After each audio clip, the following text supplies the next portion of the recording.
Madam, जब नवाज अहमद ने आपको बता दिया था कि वो अरशद को आज या कल थाने भेजेंगे, तो फिर आप उसे इस वक्त क्यों गिरफ्तार करना चाहती हैं?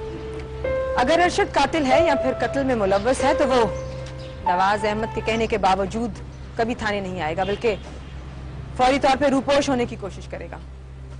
इसीलिए मैं उसे इसी वक्त गिरफ्तार करना चाहती हूँ। और असल में मैं ये देखना चाहती हूँ कि वो चलता कैसे। मैडम, वो आ गया।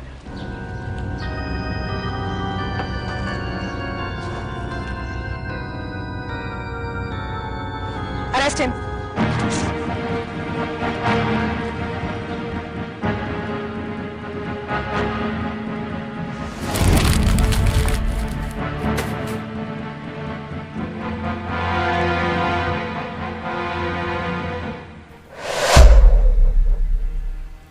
आखिर मेरा कसूर क्या है इंस्पेक्टर साहबा?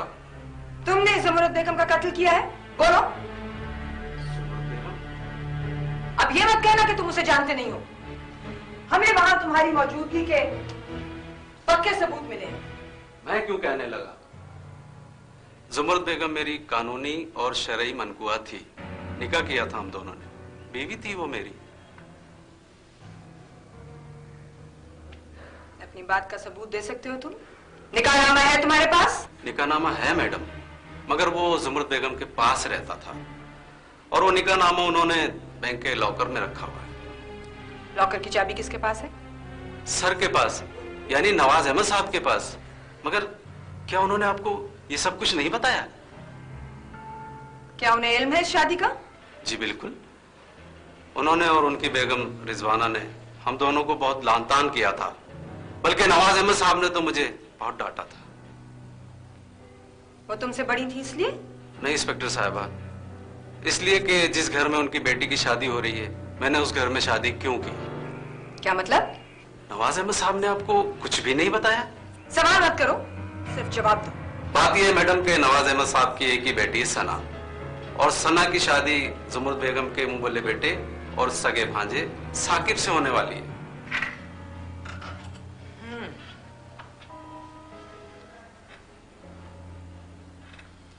बैठ जाओ।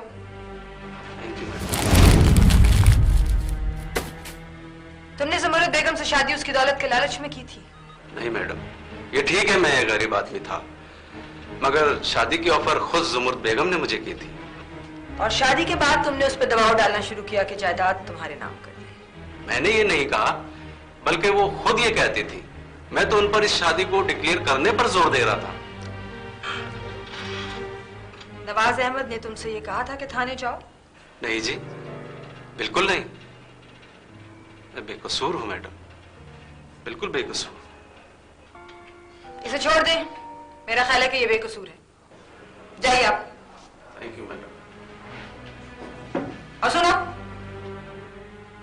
कल तुम्हारी और नवाज अहमद की मौजूदगी में बैंक का लॉकर खुलेगा, और अगर उसमें से निकाहनामा ना निकला तो मैं हर सजा भुगतने को तैयार हूं मैडम। जा सकते।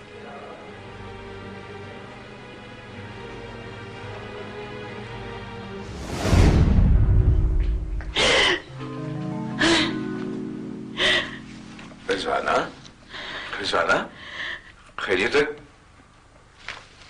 क्या हुआ? कुछ नहीं। कहीं कोई डरावना ख्वाब तो नहीं देख लिया तुमने? बहुत भयानक ख्वाब था।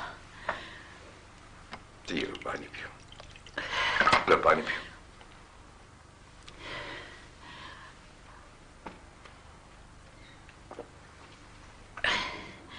अगर कत्ल के शुबे में साकिब को गिरफ्तार कर लिया तो हमारी बेटी का क्या होगा? किसी को कुछ नहीं होगा, तुम फिक्र मत करो। वो खामखा अपने जहन पे बोझ मत डालो, सो जाओ। चलो। एक तो उसने ब्लैकमेल कर करके रिजवाना, आपसे कह रहा हूं कि आप किसी की फिक्र मत करें, देख लेंगे हम। सो जाओ, जस्ट स्लीप।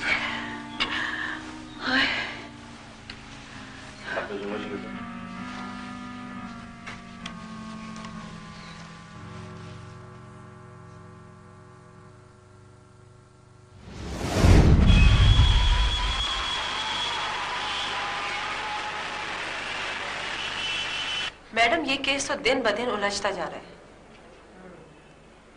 जो बातें अरशद ने बताई हैं उस हिसाब से तो कातिल साकिब ही लगता है। आपने वारदात वाले दिन कॉलेज में उसकी अटेंडेंस चेक करवाई थी? जी हाँ, उस दिन वो वहां मौजूद था। लेकिन ये काम वो किसी किराए के कातिल से भी करवा सकता है जो लंगड़ा के चलता हो, या फिर वारदात को गलत रुख देने के लिए वो खुद लंगड़ा कर। जी मैं अंदर आ सकता हूँ? आइए।